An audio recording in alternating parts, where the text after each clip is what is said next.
एक बार फिर से आप सभी का स्वागत है आपके अपने YouTube चैनल जीसीसी निकेतन पे। और जैसा कि आगामी 10th परीक्षा को ध्यान में रखते हुए ये जो हमारे रिवीजन सीरीज स्टार्ट हुआ है उसको हम आगे बढ़ाएंगे। और आज फिर से हम पॉलिटी का क्लास लेकर के आए हैं।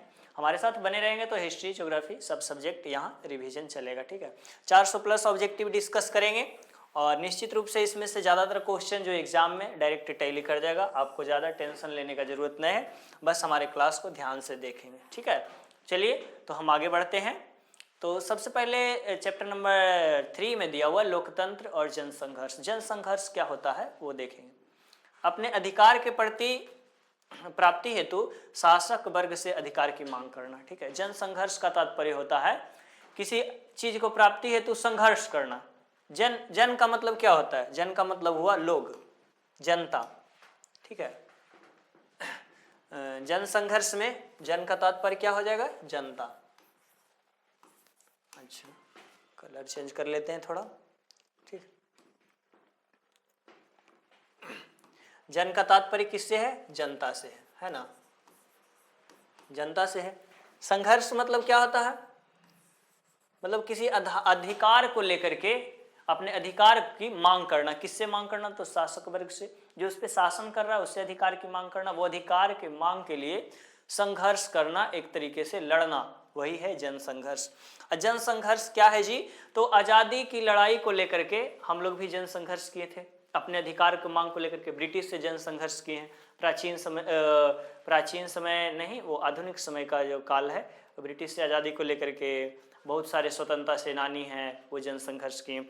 उसमें से बहुत सारे सेनानी जो वो शहीद हो गए, है ना, देश की आज़ादी के लिए। और अंततः वो जनसंघर्ष रंग लाया और हमको अधिकार मिले, कर्तव्य मिले, मानवाधिकार की प्राप्ति हुई, हमारा देश आज़ाद हुआ और वो जनसंघर्ष रंग लाया। इसी प्रकार से जनसंघर्ष जो है भारत के साथ साथ कई और देश भी, जहाँ यूरोपियन अपना उपनिवेश स्थापित करके रखे थे, चाहे वो हिंद चीन का क्षेत्र हो, चाहे वो अरेबियन प्रायद्वीप का क्षेत्र हो, चाहे वो अफ्रीका महाद्वीप का क्षेत्र हो, या फिर अमेरिका हो, सब जगह जनसंघर्ष चला। जनसंघर्ष किसके लिए चला? तो अपनी आवाज़ के लिए, अपनी आवाज़, अपने अधिकार की प्राप्ति के लिए, है ना, जनसंघर्ष चला। और वो सभी जगह जनता जो है अंततः सफल होती है अपने अधिकार को लेकर के। जनसंघर्ष आज़ादी को लेकर के साथ साथ, जैसे महिला अपने अधिकार की प्राप्ति के लिए कभी जनसंघर्ष करती है ना, तब जाकर के महिलाओं को वोट देने का अधिकार मिलता है। कभी मजदूर अपने अधिकार की प्राप्ति के लिए जनसंघर्ष करता है तो मजदूरों को अधिकार दिया जाता है, फैक्ट्री में काम करता है वहाँ, है ना। कभी कोई क्षेत्रीय समुदाय लोग अपने अधिकार की प्राप्ति के लिए जनसंघर्ष करते हैं, समाज से मुख्य वर्ग से पिछड़े हुए रहते हैं, तो उनको अंततः सरकार उनको भी अधिकार देती है। कभी कोई सरकार की योजना है, वो योजना से कोई व्यक्ति या समुदाय को, वो मान लिया जाए योजना प्रभावित कर रही है नकारात्मक रूप से, तो वो व्यक्ति जनसंघर्ष करता है, वो व्यक्ति के समुदाय के द्वारा जनसंघर्ष किया जाता है। उसका उदाहरण देख सकते हैं, नर्मदा बचाओ आंदोलन एक जनसंघर्ष का रूप है। ठीक है, उसके बाद देखिए इसके परिणाम क्या होता है जी? तो लोकतंत्र की स्थापना हुई। आजादी का जनसंघर्ष जो था, आजादी का जनसंघर्ष में क्या हुआ? लोकतंत्र की स्थापना हुआ। फ्रांस की क्रांति में भी, फ्रांस में भी जनसंघर्ष हुआ। फ्रांस की क्रांति के रूप में क्लास 9th में पढ़ना है। कब हुआ था फ्रांस की क्रांति? कब हुआ था? आप लोग कमेंट सेक्शन में जवाब दे देंगे उसका। फ्रांस की क्रांति कब हुआ था बताएंगे जल्दी से। 1789 ईस्वी में। ठीक है, फ्रांस की क्रांति। अंततः फ्रांस के लोगों को भी अधिकार मिला वहां जनसंघर्ष के तहत। लोकतंत्र को मजबूती भी प्रदान करता। मजबूती किस रूप में प्रदान करेगा? मान लिया जाए कोई एक ऐसा समुदाय है जो समाज के मुख्य धारा से बिछड़ गया है, जिसको दलित बोल सकते हैं। दलित जनसंघर्ष करता है अपने अधिकार के लिए, अंततः दलित को आरक्षण का प्रावधान दिया जाता है। ठीक है, फिर एक विशिष्ट समाज जैसे वन समाज उत्तराखंड में होता है, चिपको आंदोलन, वो जनसंघर्ष करता है किसके लिए? अपने संसाधन को बचाने के लिए, चिपको आंदोलन। और अंततः वो जनसंघर्ष भी सफल होता है, सरकार उनकी बातों को मानती है, पेड़ काटना बंद करती है। इसके अलावा और जनसंघर्ष लोकतंत्र में देख सकते हैं, जैसे इनका जयप्रकाश नारायण का छात्र आंदोलन, जो छात्रों के साथ साथ संपूर्ण नागरिकों के अधिकार के लिए संघर्ष करते हैं, संपूर्ण क्रांति का नारा देते हैं, और वो भी अंततः सफल होता है। देखिए यहाँ घूम फिर करके बात यही आता है कि जन संघर्ष जनता का एक प्रकार से अपने अधिकार के प्रति, अपने शासक से अधिकार की प्राप्ति के लिए एक प्रकार का संघर्ष है ना। वो विभिन्न रूपों में जनता को उसके अधिकार दिलाता है। कभी कभी लोकतंत्र की स्थापना करने में मदद करता है, कभी कभी उनको सरकार की जो अनैतिक पूर्ण नीति जो निर्माण कर दिया है उसको रोकने में मदद करता है, कभी लोकतंत्र को मजबूत करने में मदद करता है, कभी जनसंघर्ष जो है देश को आज़ादी में भी मदद करता है। आगे बढ़ेंगे और बिहार में छात्र आंदोलन देखेंगे। अभी हम तुरंत बात किए थे बिहार में छात्र आंदोलन। देखिए ये हम पूरा अध्याय को हम 2 स्टेप में पढ़ेंगे। पहला स्टेप में हम चैप्टर का कुछ टॉपिक ले लिए हैं, वो टॉपिक का डिस्कस कर लेंगे स्टार्टिंग में। वो टॉपिक का डिस्कस करने के बाद उस टॉपिक से रिलेटेड जो क्वेश्चन एग्जाम में आने वाले हैं, संभावित प्रश्न जो है उस पर हम चर्चा कर लेंगे। और उसके अलावा भी बहुत सारा ऐसा क्वेश्चन हम देख लेंगे जो संभावित के अलावा भी बहुत सारा क्वेश्चन कवर कर लेंगे, जिससे अधिक से अधिक संभावना हो जाए आप अपने एग्जाम को इजीली से टेकल कर लें। ठीक है। बिहार में छात्र आंदोलन। बिहार में छात्र आंदोलन कब हुआ था? तो 18 मार्च 1974 की घटना थी। चलिए एक कहानी बताते हैं कि घटना थी जब इनकी मृत्यु होता है, जवाहरलाल नेहरू की मृत्यु होता है, तो देश के प्रधानमंत्री के रूप में लाल बहादुर शास्त्री को चुना जाता है। लाल बहादुर शास्त्री जब ताशकंद समझौता, पाकिस्तान से लड़ाई चल रहा था उसकी शांति के लिए ताशकंद जाते हैं, वहाँ लाल बहादुर शास्त्री की मृत्यु हो जाती है। अंततः पूरा कैबिनेट जो है वो इंदिरा गांधी को समर्थन दे देती है। 1971 ईस्वी की ये कहानी है। इंदिरा गांधी जब मतलब लाल बहादुर शास्त्री के बाद प्रधानमंत्री बनती है तो अधिकार को अपने हाथ में लेने का प्रयास करती है। अतः जो उनके अपने समर्थक थे विधायक, वो समर्थक चुनाव में वापस ले लेते हैं। फिर इंदिरा गांधी गरीबी हटाओ का नारा दे करके वो चुनाव में वापस आती है और 1974 में, है ना, मतलब 1974 में जो है वही गरीबी हटाओ के वजह से देश और गरीबी, भूखमरी, बेरोजगारी की समस्या से और निकल ही नहीं पाता है। इसके कारण जो है इंदिरा गांधी जो है क्या करती है, इंदिरा गांधी पे आरोप लगाया जाता है कि वो अपने चुनाव को अनैतिक पूर्ण से जीते हैं। मतलब वो उनका चुनाव जो है वो रद्द घोषित कर दिया जाता है इलाहाबाद हाई कोर्ट द्वारा। जब इलाहाबाद हाई कोर्ट चुनाव को रद्द करेगा, इंदिरा गांधी उसको पर्सनली ले लेती है कि ये मेरे साथ एक साजिश किया गया है। ये एक तो पूरा सब अपोजिशन पार्टी के साथ साथ अपने विधायक भी विरोध कर रहे थे, दूसरी बात न्यायपालिका भी उसके चुनाव को रद्द कर दी थी। अब वो पर्सनली ले लेती है। उस समय तत्कालीन राष्ट्रपति रहते हैं एम हिदायतुल्ला, उनको एक पत्र के माध्यम से कॉल करके बोलते हैं कि आप इमरजेंसी लगा दीजिए, देश में इमरजेंसी लग जाती है। अब देखिए यहाँ एक इंटरेस्टेड बात है, एक विधायक जो है वो अपना वक्तव्य स्टेटमेंट देते हैं मीडिया पर। वो बताते हैं कि सुबह चाय नाश्ता के वक्त हमारे टेबल पर एक कागज आता है। वो कागज पर सिर्फ इतना लिखा हुआ था कि प्रधानमंत्री का आदेश है, इस पे दस्तखत करके हमको वापस कर देना है तुरंत, है ना। वो बोलते हैं विधायक कि हम बिना पढ़े उस पर दस्तखत कर लिए और पता चला दस्तखत करने के कुछ समय के बाद हमें समाचार मिले कि अभी जो हमारे पास कागज जो गुजरा था वो कागज कोई और नहीं, देश में एक इमरजेंसी का सहमति पत्र था। ठीक है, मतलब रात में इंदिरा गांधी कॉल करके एम हिदायतुल्ला से इमरजेंसी लगवा ली और उसके बाद बोलती कि आपको जो विधायकों की सहमति जो है, कैबिनेट की सहमति जो है, हम अगले दिन दे देंगे। और कैबिनेट की सहमति के लिए इंदिरा गांधी क्या करती है, सुबह सुबह अपने विधायकों की एक मीटिंग बुलाती है, सबके डेस्क पर तुरंत वो एग्रीमेंट का कागज पेश करेगी, सब साइन करेंगे और वो इमरजेंसी जो है वो पूर्णतः संवैधानिक रूप से लागू हो जाता है। अब जब इमरजेंसी लागू हो जाता है तो एक तो देश की स्थिति पहले से ही बद से बदतर थी, अब इमरजेंसी में व्यापार व्यवस्था और चरमरा जाता है, शिक्षा और दिक्कत होगा, गरीबी का स्थिति और बेकार होगा, बेरोजगारी और बढ़ जाएगा। बिहार प्राचीन समय से तो नहीं गरीब था, लेकिन आधुनिक समय में ब्रिटिश ने इसे गरीब बना दिया। अंततः ये बिहार जो है एक कृषि प्रधान राज्य के रूप में रहा। यहाँ ज़्यादातर छात्र जो है वो सरकारी नौकरियों में जाते हैं, वो इस उद्देश्य से कि हमारा कुछ फायदा हो सके, क्योंकि उद्योग वगैरह यहाँ तो है नहीं। छात्र पहले पढ़ रहे थे, पढ़ने के बाद ही, शिक्षा ग्रहण के बाद ही वो नौकरियां या फिर कोई भी काम में सेवा क्षेत्र में लग सकते थे ना।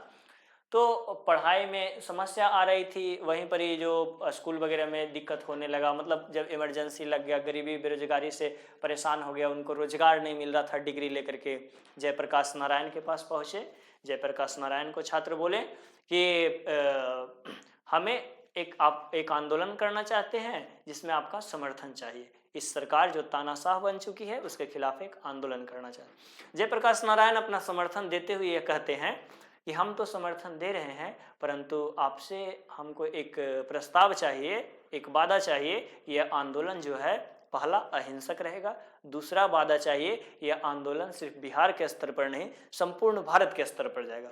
सभी छात्र एग्री करते हैं, जयप्रकाश नारायण उस आंदोलन से जुड़ जाते हैं और वही था संपूर्ण क्रांति की कहानी। चलिए कहानी के माध्यम से आई होप कि आप लोगों को बहुत अच्छे से समझ में आ गया होगा। हम आगे बढ़ते हैं। 18 मार्च 1974 में जयप्रकाश नारायण द्वारा बेरोजगारी, भ्रष्टाचार, भूखमरी इत्यादि समस्याओं को लेकर एक जन आंदोलन किया गया था और इसी जन आंदोलन को क्या कहते हैं? छात्र आंदोलन, बिहार का छात्र आंदोलन। ठीक है, बिहार का छात्र आंदोलन, इसी जन आंदोलन को कहा जाता है। इसमें संपूर्ण क्रांति का नारा दिया गया था। संपूर्ण क्रांति का तात्पर्य क्या होता है? सभी क्षेत्र में बदलाव आना चाहिए, शासन प्रशासन में भी बदलाव आना चाहिए, घोटालेबाजी बंद होना चाहिए, देश का जो नेता है उसको देश के विकास के बारे में सोचना चाहिए, शिक्षा में भी बदलाव आना चाहिए, शिक्षा में भी क्रांति आना चाहिए, कृषि में भी क्रांति आना चाहिए, सब कुछ में बदलाव आना चाहिए। संपूर्ण रूप से क्रांति का नारा दिए थे, पूरा क्रांति आंदोलन। यहाँ से दिल्ली तक जाता है। दिल्ली में रामलीला मैदान में एक फोटो है एनसीईआरटी में बहुत अच्छा, कि गरीबी हटाओ का नारा लेकर के बेचारे जयप्रकाश नारायण अकेले एक बैनर लेकर के मैदान में बैठे रहते हैं। कहा जाता है अभी तक के भारत में जन आंदोलन जो गांधी जी के नेतृत्व में जितना चला है, उसके बाद पहला ऐसा जन आंदोलन था जिसमें इतना भीड़ दिल्ली में जमा हो गया था संपूर्ण क्रांति में। ठीक है, अंततः सरकार फिर ईगो पर ले लेती है, इमरजेंसी लगा हुआ ही था, सब नेता को उठा उठा करके जेल में। फिर 77 में चुनाव होता है तो नेता को बाहर निकाला जाता है। अंततः इंदिरा गांधी जो है इसमें पार्टी में हार जाती है और भारतीय जनता पार्टी उस समय जनसंघ की सरकार बनती है। ठीक है, जिसका नेतृत्व वाजपेयी जी करेंगे। चलिए आगे बढ़ते हैं। कहानी तो बहुत सुन लिया आप लोग, अब थोड़ा पढ़ाई पर ध्यान देते हैं। क्या है भारतीय राजनीतिक में किस 1975 की भारतीय राजनीति किस लिए जाना जाता? अभी तो बात की, इतना अच्छा लंबा कहानी चला है ना। ये घटना जो है 1977 तक इमरजेंसी चलता है। 76 से कब लागू हुआ इमरजेंसी देख लेते हैं, डेट देख लीजिएगा एग्जैक्ट डेट। ठीक है, वो इमरजेंसी लागू होने के बाद 77 में जाकर के इमरजेंसी खत्म होता है। 75 किस लिए जाना जाता है? तो इमरजेंसी के लिए जाना जाता है, आपातकाल के लिए जाना जाता है। ठीक है, अब देखिए कुछ जन आंदोलन जिसका हम डिस्कस कर चुके थे, उस जन आंदोलन में देखिए ये लोकतंत्र को मजबूत करने वाला जन आंदोलन है। एक जन आंदोलन जो है वो आजादी प्राप्त करने के लिए था, जो महात्मा गांधी के नेतृत्व में शुरू किया गया था। वो चाहे सहयोग हो असहयोग हो, सविनय अवज्ञा हो या भारत छोड़ो आंदोलन हो। एक जन आंदोलन जो है वो लोकतंत्र की स्थापना के पश्चात कुछ सरकार ऐसे कानून बना देती है, वो कानून लोगों के अधिकार का हनन करती है, इस कारण ये जन आंदोलन किया गया। तो ये जन आंदोलन लोकतंत्र को मजबूती प्रदान करता है एक तरीके से। जैसे चिपको आंदोलन को ले लेते हैं। चिपको आंदोलन क्या था? चिपको आंदोलन था, ये उत्तराखंड के क्षेत्र का था। उत्तराखंड के चमोली जिला, उस समय उत्तर प्रदेश था। चमोली जिला में सरकार जो है वो ठेकेदारी दे दी थी एक तरीके से पेड़ काटने की। वहां का लोकल जो जनजाति जो थे उनका प्रकृति से लगाव था, वो जंगलों को काटने देना नहीं चाहते थे। अंततः वो क्या करते हैं वो चिपको आंदोलन शुरू करते हैं, मतलब पेड़ से चिपक करके खड़े हो जाते हैं। बोलते हैं तुमको पेड़ काटना है ना, हमको काट दो, उसके बाद पेड़ काट करके लेके जाओ। ठीक है, और यह आंदोलन जो है काफी बड़े स्तर पर चलता है, जिसका नेतृत्व सुंदरलाल बहुगुणा किए थे और अंगू के वृक्ष को काटने को लेकर के विवाद शुरू हुआ था।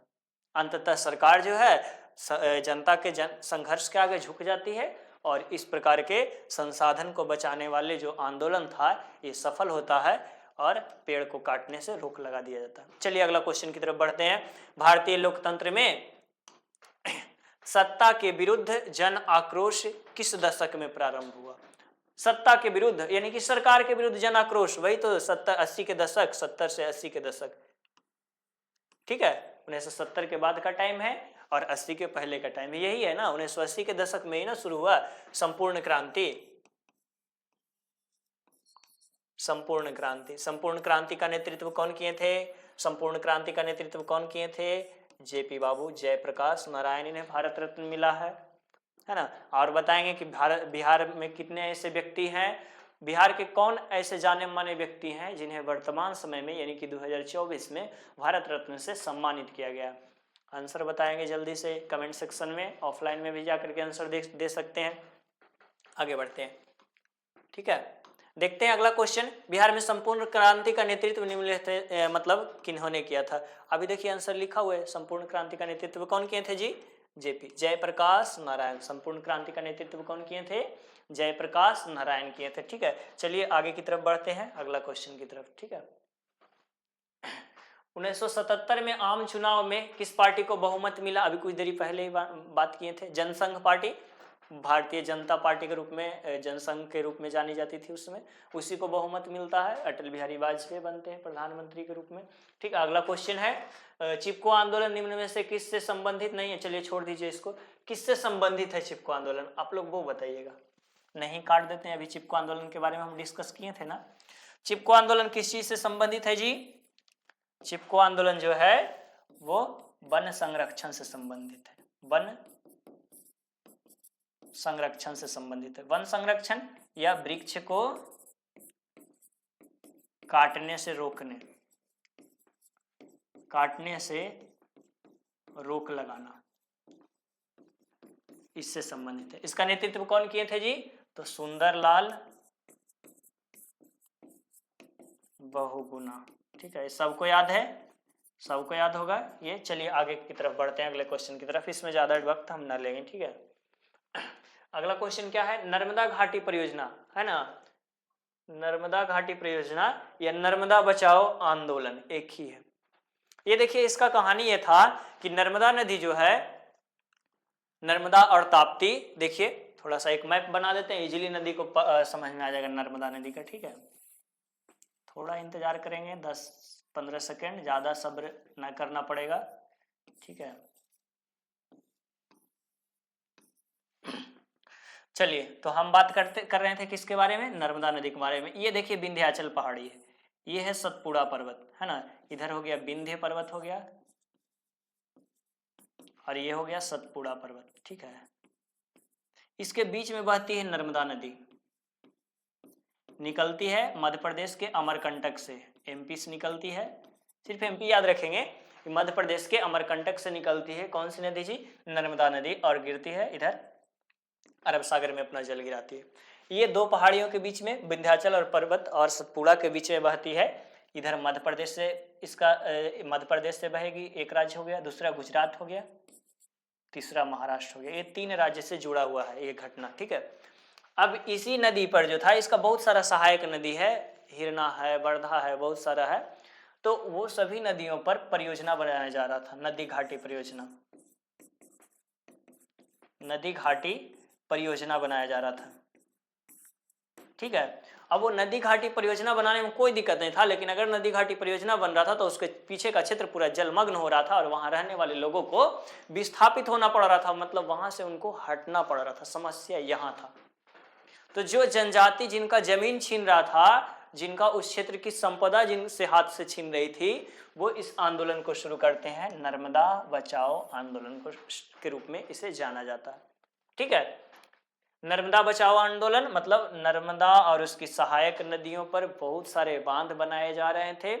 वहां रहने वाले जनजाति लोग, जिनको इस बांध के कारण जलमग्न होने, इस क्षेत्र को जलमग्न हो जाने से वहां से विस्थापित होना पड़ता, उनके द्वारा विरोध किया गया, वही है नर्मदा बचाओ आंदोलन। उसका नेतृत्व कौन किए थे? मेधा पाटेकर। चलिए आगे बढ़ते हैं थोड़ा तेजी से, ठीक है। अगला क्वेश्चन की तरफ ध्यान देते हैं। सूचना का अधिकार आंदोलन कहाँ शुरू हुआ था जी? ये आंसर आप लोग को देना है, ये आंसर आप लोगों को देना है।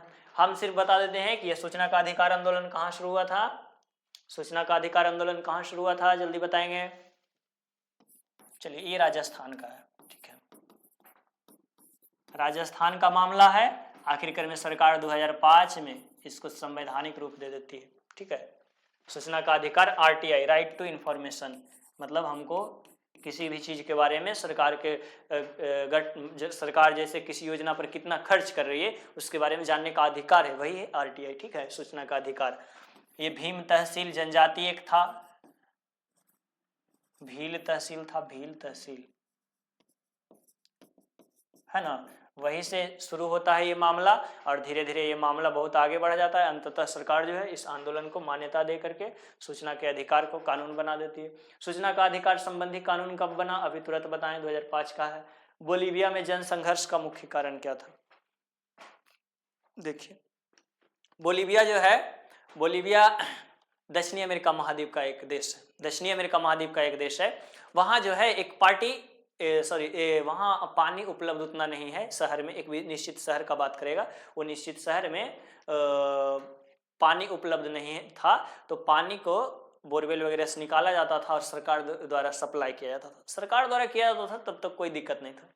अब वो पानी सप्लाई करने का अधिकार एक प्राइवेट कंपनी को दे देती है और वो प्राइवेट कंपनी हमेशा लाभ पर काम करेगी, उसको जनता का इमोशन से, जनता मर रहा है जी रहा है उससे उसको कोई मतलब नहीं है।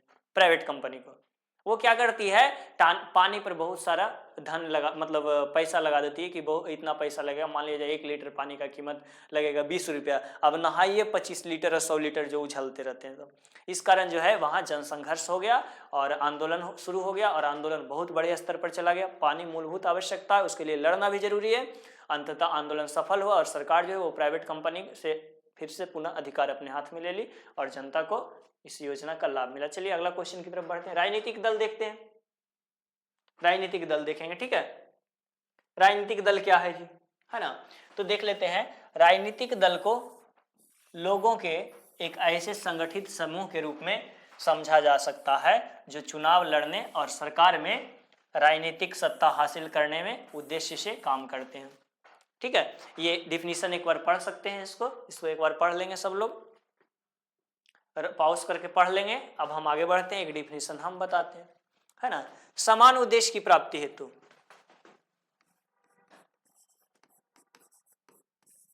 समान उद्देश्य, ठीक है, मतलब राजनीतिक दल एक ऐसा समूह है विभिन्न, सॉरी, ठीक है, हाँ रहने दीजिए, ठीक है, विभिन्न जाति, धर्म, लिंग, समुदाय, विभिन्न जाति, धर्म, लिंग, समुदाय से संबंधित समान विचारधारा रखने वाले लोगों का ऐसा समूह है जो लोकतंत्र में सत्ता को प्रभावित करते हैं या लोकमत का निर्माण करते हैं। समान विचारधारा रखने वाले लोगों का समूह है, लेकिन वो समूह जो है वो क्या क्या किस चीज का है, विभिन्न जाति का, विभिन्न धर्म का हो सकता है, विभिन्न लिंग का, विभिन्न समुदाय का हो सकता है। जैसे एक राजनीतिक पार्टी में एक ही जाति के व्यक्ति रहते हैं, बहुत सारे जाति के व्यक्ति हो सकते हैं, बहुत धर्म के हो सकते हैं, बहुत लिंग के यानी कि स्त्री पुरुष हो सकते हैं, ट्रांसजेंडर भी हो सकते हैं और बहुत सारे समुदाय के भी हो सकते हैं। लेकिन सबका उद्देश्य एक ही एजेंडा रहता है पार्टी का। पार्टी का एजेंडा क्या रहता है? शासन सत्ता की प्राप्ति करना, सत्ता को प्रभावित करना, लोकतंत्र को सशक्त करना, लोकतंत्र को मजबूत बनाना, लोकतंत्र का प्राण कहा जाता है इसे। ठीक है, राजनीतिक दल के कार्य देख लेते हैं। अभी जो बताएं वो सब कार्य ही है ना। कार्य क्या हो जाएगा? सत्ता को प्रभावित करना।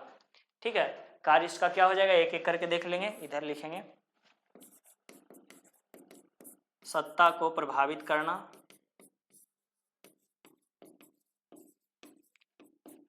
सत्ता को प्रभावित करना। ठीक है, एक पहला कार्य हो गया। लोकमत का निर्माण करना, लोकमत का निर्माण करना। ठीक है, लोकतंत्र को मजबूत करना,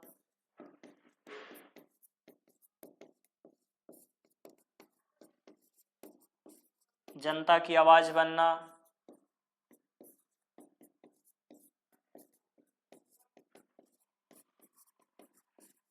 राष्ट्र के निर्माण में मदद करना,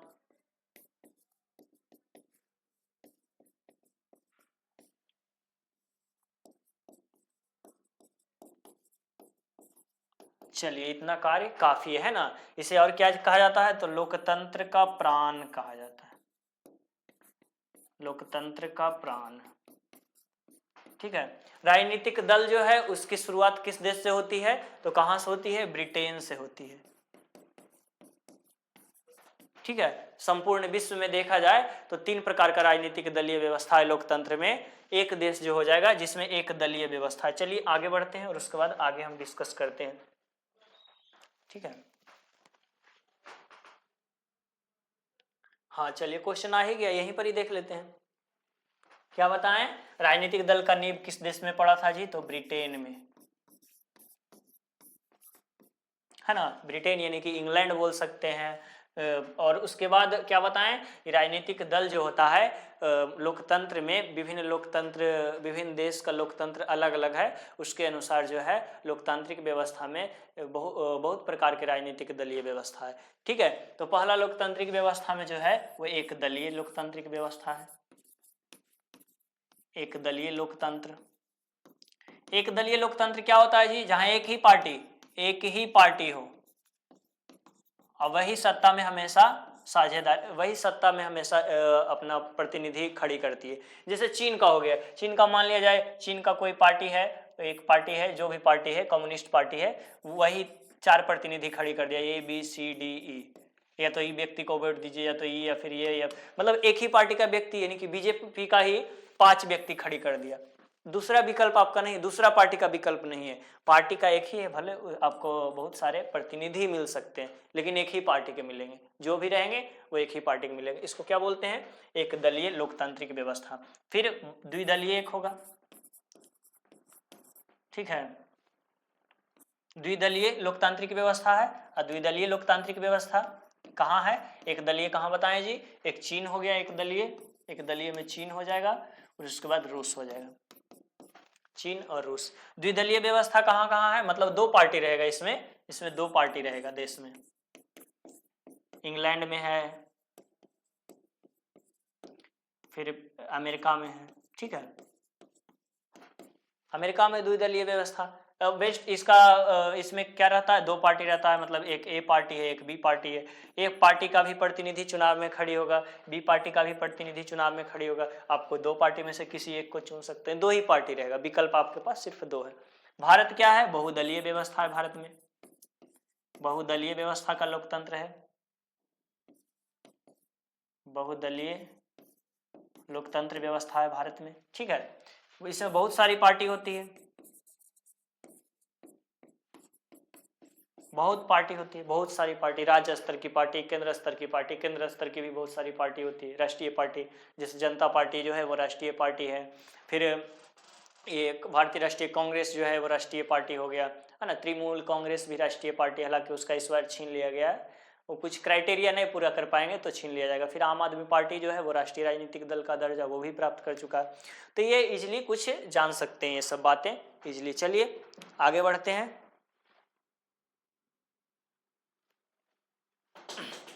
चलिए नेक्स्ट क्वेश्चन की तरफ बढ़ते हैं, है ना। अगला है, लोकतंत्र का प्राण किसे कहा जाता है? अभी तुरंत हम इस क्वेश्चन पे डिस्कस किए हैं कि लोकतंत्र का प्राण किसे कहा जाता है जी? तो राष्ट्रीय राजनीतिक दल को। राजनीतिक दल को क्या कहा जाता है? लोकतंत्र का प्राण, राजनीतिक दल। किसे लोकतंत्र का प्राण कहा जाता है? राजनीतिक दल को। देखिए प्राण का मतलब क्या होता है जी? प्राण एक प्रकार से सॉफ्टवेयर है, मनुष्य हार्डवेयर है, उसके अंदर प्राण निकल गया, उस मनुष्य का अस्तित्व ही नहीं रहा। मतलब लोकतंत्र एक व्यवस्था है और लोकतंत्र एक हार्डवेयर है। लोकतंत्र तभी उचित रूप से कार्य करेगा जब उसमें सॉफ्टवेयर रूपी जो राजनीतिक पार्टी है वो रहेगा। राजनीतिक पार्टी खत्म हो गया, मतलब एक व्यक्ति के हाथ में सत्ता आ गया, एक व्यक्ति के हाथ में सत्ता आ गया, वो खत्म हो गया लोकतंत्र का अस्तित्व। चलिए नेक्स्ट क्वेश्चन की तरफ बढ़ते हैं। आई होप कि आपको समझ में आ रहा होगा। अपने मित्रों के साथ भी शेयर कर देंगे अगर वीडियो अच्छा लगे तो। किस देश में बहुदलीय व्यवस्था है? आप ये बताएंगे। नहीं, काट देते हैं इसको, नहीं हम हटा देते हैं। आप बताएंगे कौन सा देश है जहां बहुदलीय व्यवस्था है? कमेंट सेक्शन में जल्दी से जवाब देंगे इसका। कौन सा देश है जहां बहुदलीय व्यवस्था? एग्जाम्पल देंगे 1-2 देश का। जल्दी से आगे बढ़ते हैं, हम अभी तुरंत डिस्कस किए जस्ट पीछे। गठबंधन की सरकार बनाने के लिए संभावना किस प्रकार की दलीय व्यवस्था में रहती है? ठीक है, गठबंधन की सरकार होता पहले क्या? मतलब बहुत सारी पार्टियां जब मिल करके एक सत्ता का निर्माण करती है, किसी देश की शासन सत्ता में मुख्य योगदान में भागीदारी लेती है, उसी बोलते हैं गठबंधन की सरकार। ठीक है, गठबंधन मतलब पार्टियों का गठबंधन। पार्टियों का मिलाव बोल सकते हैं उसका, है ना। जैसे भारत में अभी दो मुख्य गठबंधन है, एक एनडीए और एक इंडिया। एनडीए का मुख्य नेतृत्व जो कर रही है वो बीजेपी कर रही है। एनडीए का मुख्य नेतृत्व कौन कर रही है? बीजेपी कर रही है। और इंडिया गठबंधन का मुख्य नेतृत्व कौन कर रही है? तो भारतीय राष्ट्रीय कांग्रेस, है ना, इंडियन नेशनल कांग्रेस। चलिए, आप होमवर्क है, एनडीए का फुल नेम लिखेंगे, इंडिया गठबंधन का, इंडिया गठबंधन जो है उसका फुल नेम लिखेंगे जल्दी से नोट्स या कॉपी में। एनडीए का फुल नेम लिखेंगे और इंडिया गठबंधन का, एनडीए का मुख्य पार्टी बीजेपी है, इंडिया गठबंधन का मुख्य पार्टी कांग्रेस है केंद्र सरकार में, ठीक है। गठबंधन की सरकार बहुत सारे पार्टियों का जो समूह होता है उसे गठबंधन कहते हैं। ये भी एक प्रकार से सत्ता को प्रभावित करती है और कुछ नहीं है। और ये बहुदलीय व्यवस्था जहां रहेगा वहां देखने को मिलेगा गठबंधन की सरकार। एक दलीय व्यवस्था में किससे गठबंधन करेगा? कोई रहेगा ही नहीं, ऑप्शन ही नहीं रहेगा। द्विदलीय व्यवस्था में दो ही को पार्टी है तो वो किससे गठबंधन करेगा? यानी कि ये जब भी संभव है तो किसमें? बहुदलीय गठबंधन जहां होगा, बहुदलीय व्यवस्था होगा वहां होगा। कौन सी चुनौती राजनीतिक दलों की नहीं है? अच्छा, राजनीतिक दलों की चुनौती हम बता देते हैं, नहीं छोड़ देते हैं। ये क्वेश्चन जहां से उठाए ना वहां नहीं मिल गया है, कोई बात नहीं, उसमें कोई दिक्कत नहीं। राजनीतिक दल की चुनौती हम बता देते हैं, अन्यथा आप लोग भी अगर सहयोग करेंगे तो बता सकते हैं। राजनीतिक दल की चुनौती क्या हो सकती है जी? राजनीतिक दल की चुनौती क्या हो सकती है? चुनौती मतलब ऐसी समस्या जिसमें हम बदलाव लाया जा जो बदल सकते हैं। जैसे आपको सुबह उठने की चुनौती है, अभी बहुत ठंड लग रहा है तो एग्जाम देना है ना, एग्जाम देना, अच्छे नंबर लाना है ना, तो अच्छे नंबर लाना है, एग्जाम भी देना है, तो चुनौतियों को सुधारने का प्रयास करेंगे, ना तो सोए रहेंगे, कोई दिक्कत नहीं है ना। चलिए, और एक लाइन है कि जो अंत में तेज दौड़ता है वही रेस जीतता है। तो अगर आपको रेस जीतना है, 10th का एग्जाम में अच्छे नंबर लेकर के आना है, तो अंत समय में तेज दौड़िए, ठीक है।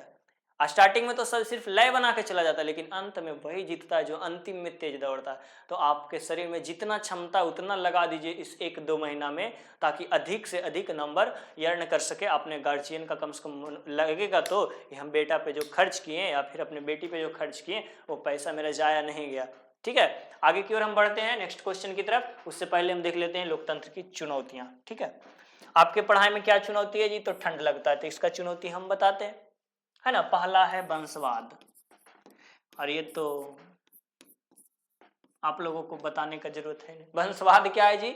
मतलब मुख्यमंत्री का बेटा मुख्यमंत्री, मुख्यमंत्री का बेटा मुख्यमंत्री, वही है वंशवाद। ये सबसे बड़ी समस्या है। आंतरिक लोकतंत्र की कमी, ये क्या है? आंतरिक लोकतंत्र क्या होता है? आंतरिक लोकतंत्र की कमी। आंतरिक लोकतंत्र क्या होता है?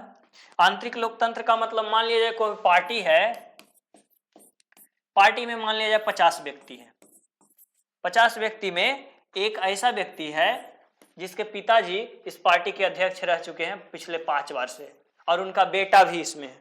वही उसके पिताजी इस पार्टी की स्थापना भी किए हैं, स्थापना किए हैं, कोई एक व्यक्ति हैं, और उन्हीं का बेटा जो है, मान लिया जाए उनका बेटा इस पार्टी में अभी है, पिताजी जिंदा नहीं है। अब क्या होगा? अब इनका बेटा से बहुत काबिल और भी अधिक, और भी इस पार्टी में लोग हैं, 50 में से और भी लोग हैं, लेकिन इस पार्टी के सदस्य जो है वो उनके बेटा को चुनाव करती, काहे कि वो राजनीतिक दल का वो गठन किए थे या फिर वे बहुत अच्छे व्यक्ति थे। भाई यहाँ हम लोग गड़बड़ कर रहे हैं ना, क्या गलत कर रहे हैं? यहाँ अच्छे 50 में और व्यक्ति इनसे अच्छे हो सकते हैं, लेकिन उनका चुनाव नहीं करते हैं क्योंकि इनका प्रभाव ज्यादा, इनके पिताजी का प्रभाव था पहले, तो पार्टी का स्थापना भी यही किए हैं, तो मुख्य नेतृत्व के रूप में बेटा ही रहेंगे। अब इससे क्या हो जाएगा कि हमको जो क्वालिटी जो मिलना चाहिए वो नहीं मिल पाएगा। जैसे अगर ये 50 व्यक्ति में बहुत सारे ऐसे लोग होंगे जो हो सकता है इनसे बहुत आगे होंगे सोच विचार में, वो देश को बहुत आगे ले जा सकते हैं, उनके पास रोड मैप अच्छा हो सकता है, विकासात्मक व्यवस्था, सुनियोजित व्यवस्था उनके पास हो सकता है, लेकिन वो पार्टी का नेतृत्व नहीं बनेंगे तो यहाँ क्या होगा? हमारा लोकतंत्र प्रभावित होगा, और वो पार्टी का जो मुख्य मुद्दा है उससे भटक करके रोज बस बैनर पोस्टर लेकर के भागते रहेगा, तानाशाही नहीं चलेगा, बस यही सब करते रहेगा, ठीक है। तो आंतरिक लोकतंत्र की कमी है ना।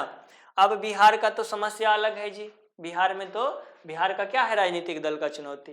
बिहार में यह देखिए उसको क्या बोलते हैं, नौकरशाही।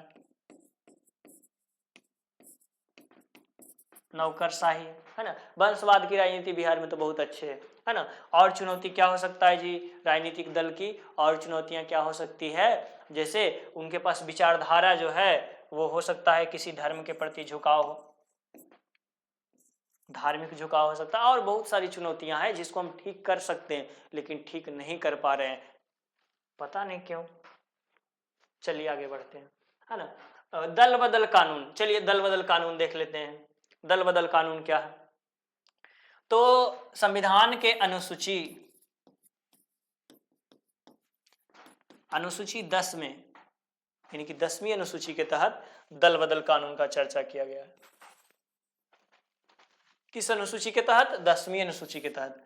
यानी कि कोई विधायक जो है मान लिया जाए ए पार्टी से संबंधित है, अगर कोई बी पार्टी है जो बोल रही है विधायक को कि तुम मेरे तरफ आ जाओ, हम सरकार बना लेंगे, एक विधायक हमको घट रहा है, इनको पैसा दे दिया मान लिया जाए 100 करोड़ रुपया, ये विधायक ई पार्टी चल गए, तो ये जो ए पार्टी जो सत्ता में थे उसका सरकार गिर जाएगा, अब बी पार्टी का सरकार आ जाएगा। अब वो विधायक बी पार्टी में गए, अभी बोलेगा तुम 150 ने दिया था, हम तुमको 125 करोड़ देंगे, तो आओ हमारे पार्टी में, ठीक है। फिर विधायक इधर आएगा, अब इसका सत्ता गिरा, फिर अब देखिए ये दल बदल के कारण क्या हो रहा है, सत्ता कभी उस पार्टी के हाथ में, सत्ता कभी उस पार्टी के हाथ में जा रहा है। जो नया योजना आया था, मान लीजिए हमारा रोड बन रहा है, ये पुनई चक का रोड आधा बना है, पार्टी चेंज हो गया, तो आधा पैसे नहीं निकला, लो आधा कचरा हो ले रोड, मतलब उस योजना का जो है उचित क्रियान्वयन नहीं हो पाया, हमारा देश का विकास प्रभावित होता है। इसमें भ्रष्टाचार की संभावना, 100 करोड़ रुपया जो दान दे रहा है वो किसका जा रहा है? अपना पैसा दे रहा है, बाबूजी वाला नहीं, हमारे जनता का लूटा हुआ पैसा दे रहा है, जो हम टैक्स के रूप में जमा करते हैं ना, वो पैसा से हेरा फेरी चल रहा है, हाउस ट्रेडिंग। तो इसी के लिए एक कानून बनता है जिसे बोलते हैं दल बदल विरोधी कानून। इसके अनुसार अगर कोई विधायक अपनी पार्टी को छोड़ करके दूसरे पार्टी में शामिल होते हैं और इस प्रकार के कृत्य में पकड़े जाते हैं तो उनकी सदस्यता रद्द कर दी जाएगी, ये अब वो चुनाव नहीं लड़ सकते हैं, खत्म, वो पार्टी का सदस्य अब नहीं रहे। जब सदस्य नहीं रहे तो पार्टी चेंज करो, चाहे कुछ करो, तुमको उससे क्या है ना। तो ये था अनुसूची 10 में दल बदल विरोधी कानून, समझ में आ गया होगा आप लोग को। ये दल बदल विरोधी एक प्रकार का दल बदल विरोधी वह कानून है जिसके आधार पर अगर कोई विधायक अपनी पार्टी को छोड़ करके दूसरे पार्टी में जाते हैं या फिर दल बदल जैसे कृत्य में पकड़े जाते हैं तो उनकी सदस्यता समाप्त कर दी जाएगी, ठीक है। यह है दल बदल विरोधी कानून, ये भारत की अनुसूची 10 के तहत सूचीबद्ध है, इसको 1985 में संविधान संशोधन द्वारा शामिल किया गया था। चलिए, राजनीतिक दल को मान्यता और उसका चिन्ह किसके द्वारा प्रदान किया जाता है? राष्ट्रीय राजनीतिक दल या फिर राज्य राजनीतिक दल। दो प्रकार की राजनीतिक दल होती है, एक राष्ट्रीय राजनीतिक दल और एक राज्य राजनीतिक दल। तो आप लोग बताएंगे राजनीतिक दल जो है उसको मान्यता जो है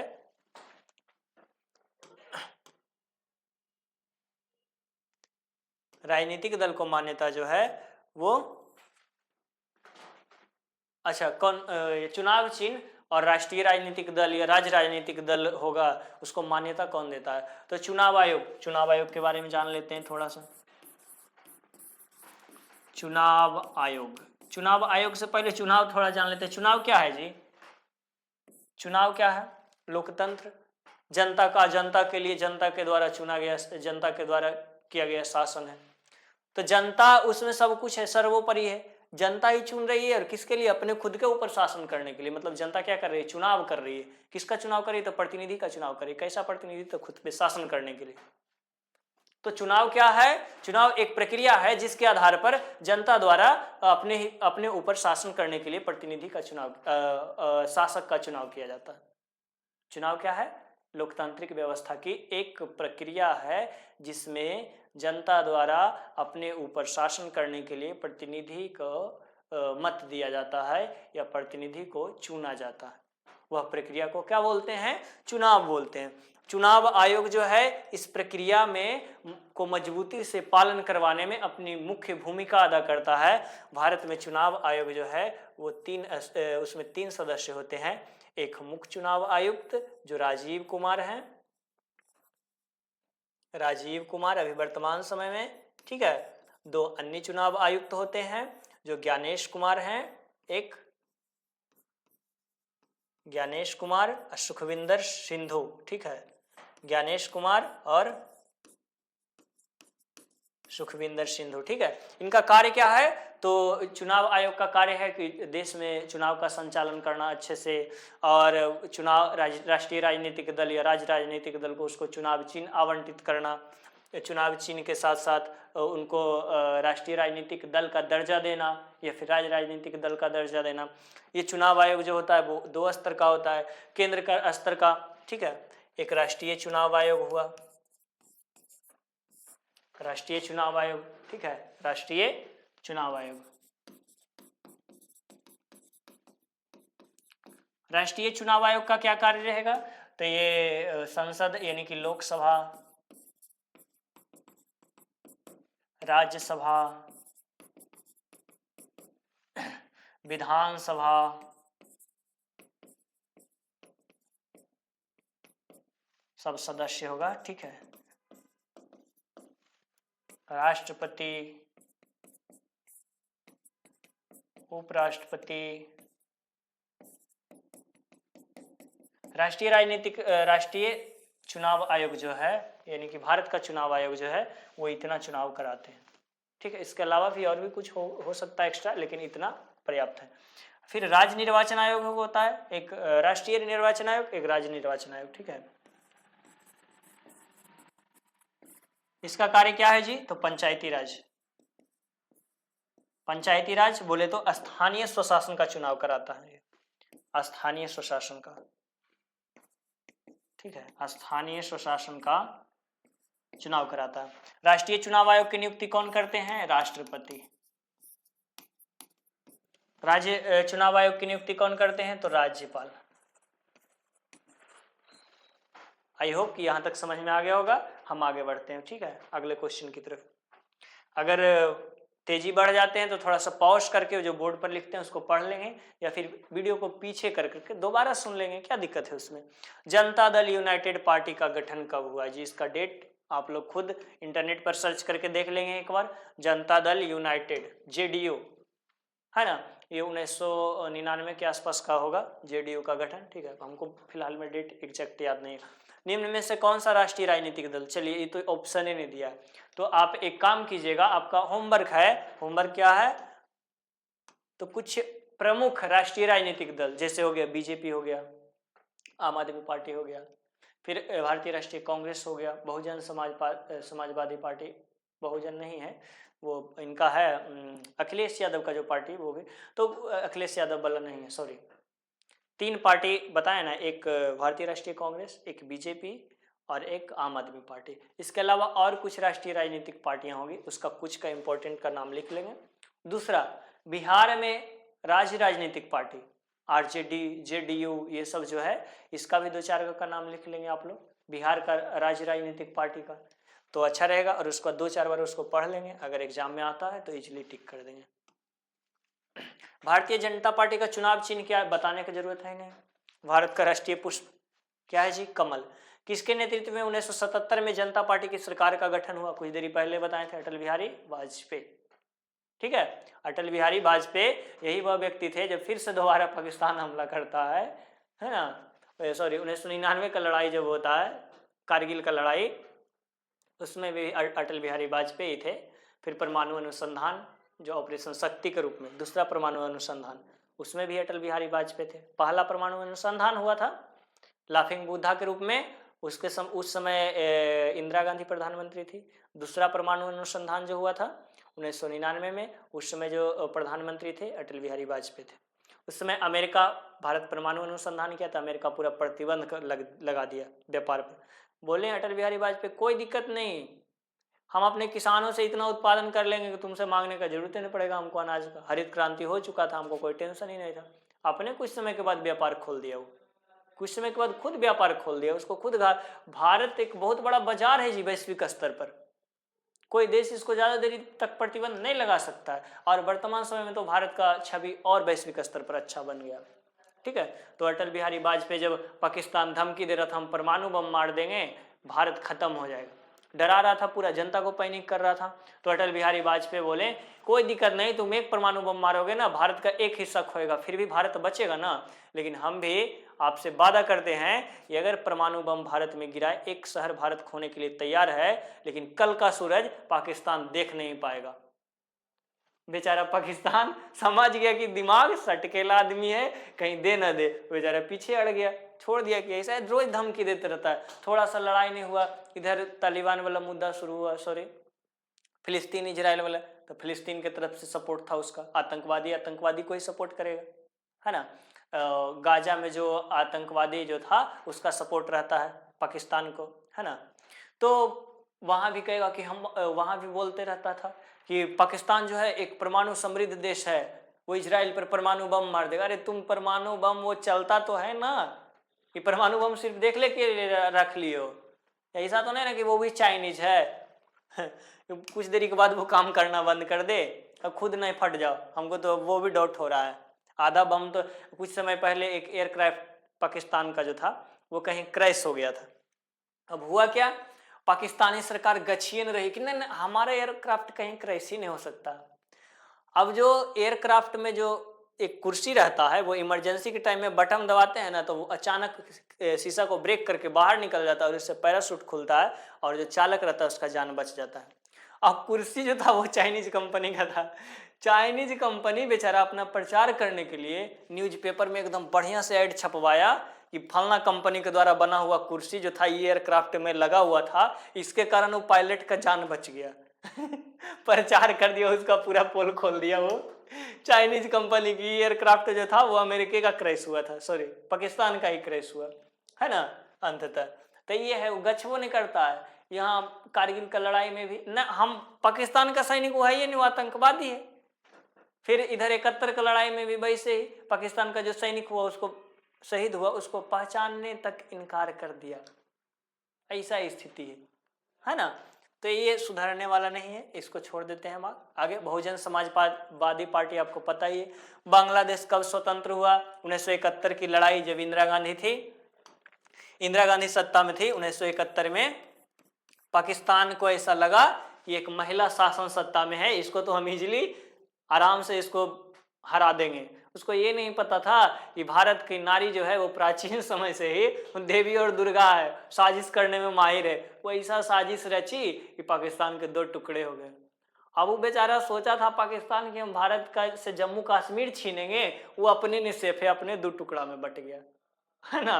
तो ये 1969 का कहानी था। और पूर्वी पाकिस्तान जो था वो बांग्लादेश के रूप में नया बना। 70,000 सैनिक हाथ गोड़ पड़ के भारत के सामने घुटने टेक करके निकला था उस समय। ये बहुत लंबी कहानी है, ये क्लास 9th में थोड़ा सा बताए हैं। अगर जरूरत पड़ी तो समय के साथ आने वाले समय में हम इस पे भी डिस्कस करेंगे। इंदिरा गांधी ने देश में किस वर्ष आपातकाल की घोषणा की? चलिए कुछ देरी पहले हम डिस्कस किए हैं, इसका आंसर हमको चाहिए, ये आंसर हम नहीं बताएंगे। इंदिरा गांधी ने किस वर्ष आपातकाल की घोषणा की, ये आंसर हम लिखेंगे ही नहीं, ये आप कमेंट सेक्शन में जाकर के ऑफलाइन हमको आंसर मेंशन करेंगे इसका। इंदिरा गांधी देश में किस वर्ष आपातकाल की घोषणा की, आपातकाल का डेट लिखेंगे। ईस्वी। भारत में संविधान को अंगीकार किया गया, इसका भी डेट लिखेंगे इसमें। चलिए ये हम बता देते हैं, ये जी है, वैसे भी कल भी इसके बारे में डिस्कस किए। अरे भाई गणतंत्र दिवस कब मनाते हैं? खत्म आंसर। गणतंत्र दिवस कब मनाते हैं? 26 जनवरी भाई, 26 जनवरी को ना संविधान लागू किया गया था, वही है ना 26 जनवरी 1950 को, यही तो है गणतंत्र दिवस। खत्म। 26 नवंबर को संविधान बन करके तैयार हुआ, उस दिन संविधान दिवस के रूप में मनाते हैं। 26 नवंबर 1949 में संविधान बन करके तैयार हुआ, एक महीना के बाद 26 जनवरी 1950 को संविधान को लागू किया गया। ये क्यों 26 जनवरी को लागू किया गया, इसके पीछे कहानी है, वो कहानी हम बाद में डिस्कस करेंगे, ठीक है। गरीबी हटाओ का नारा कौन दिया? कुछ देरी पहले ये भी बात कर चुके हैं हम। कौन दिया था जी? गरीबी हटाओ का नारा कौन दिया था जी? आप लोग जल्दी से मेंशन करेंगे आंसर। गरीबी हटाओ का नारा किनका था? तो इंदिरा गांधी का था। जयप्रकाश नारायण की संपूर्ण क्रांति का उद्देश्य क्या था? संपूर्ण क्रांति का उद्देश्य क्या था? तो सभी क्षेत्र में बदलाव लाना, सभी क्षेत्र में विकासात्मक कार्य को बढ़ावा देना, वो रोजगार, शिक्षा, भूखमरी सब में यहाँ तक कि राजनीतिक पार्टी, राजनीतिक व्यवस्था में भी जो अव्यवस्था फैला हुआ था 1980 के दशक में, वो अव्यवस्था से भी वो निजात दिलाना चाहते थे कि वो अव्यवस्था भी समाप्त होना चाहिए। राजनीतिक पार्टी का उद्देश्य देश के विकासात्मक कार्य में योगदान होना चाहिए, परहित के लिए काम करना चाहिए, स्वहित के लिए नहीं। आजकल तो नेता तो इसी के लिए बनता ही है कि 200-400 करोड़ अंदर कर लेंगे, पूरा जिंदगी कट जाएगा, अपने अय्यासी करेंगे, बेटा को भी अय्यासी करवाएंगे। एग्जाम्पल स्वरूप प्रज्वल रमन्ना, ठीक है, नाम सर्च कर लेंगे कौन है, क्या समस्या है जो देख सकते हैं उसका जाकर के, हम ज्यादा बात ना करेंगे। जयप्रकाश नारायण की संपूर्ण क्रांति का उद्देश्य सभी क्षेत्र में क्रांति लाना है ना, सभी क्षेत्र में बदलाव लाना, सभी क्षेत्र में सुधार करना, वही था। उच्च न्यायालय ने इंदिरा गांधी को निर्वाचन को अवैध घोषित करार दिया। कौन सा उच्च न्यायालय था? इंदिरा गांधी किस क्षेत्र से चुनाव जीती थी जी? इंदिरा गांधी कहां से चुनाव जीती थी? रायबरेली से। वो झुमका गिरा रे, वही तो था रायबरेली, है ना जी, झुमका गिरा रे बरेली के बाजार में, है ना, वही रायबरेली से चुनाव जीती थी ये, यही से हार जाती है बेचारी, है ना। अच्छा, ये कौन सा उच्च न्यायालय है? तो ये इलाहाबाद उच्च न्यायालय रहेगा। इलाहाबाद उच्च न्यायालय जो था इसके चुनाव को अवैध घोषित करेगा। आगे बढ़ते हैं नेक्स्ट क्वेश्चन की तरफ। 1977 के लोकसभा चुनाव में इंदिरा गांधी किस लोकसभा से सीट से उम्मीदवार थी? अभी तुरंत बात किए पीछे। राष्ट्रीय कांग्रेस की स्थापना कब हुई थी? अब इसमें ही तो हिस्ट्री का क्वेश्चन आ गया जी। भारतीय राष्ट्रीय कांग्रेस, इंडियन नेशनल कांग्रेस की स्थापना कब हुई थी? 1885 में। स्थापना कौन किए थे? एओ ह्यूम, एलन ऑक्टेवियन ह्यूम इनका पूरा नाम था, ठीक है। अध्यक्षता, प्रथम अध्यक्ष कौन थे? तो WC व्योमेश चंद्र बनर्जी, WC बनर्जी, ठीक है। ये बैठक कहाँ हुआ था जी? तो बंबई में कहाँ? तो गोकुलदास तेजपाल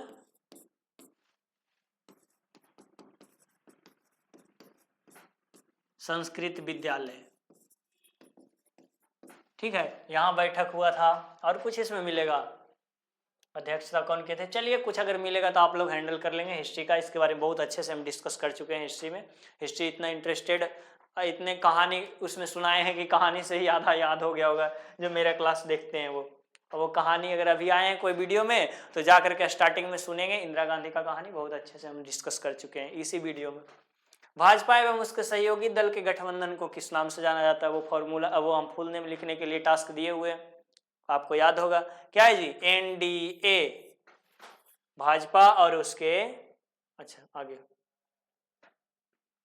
भाजपा और उसके गठबंधन दल को किस नाम से जाना जाता है? NDA, नन डेमोक्रेटिक अलायंस, ठीक है।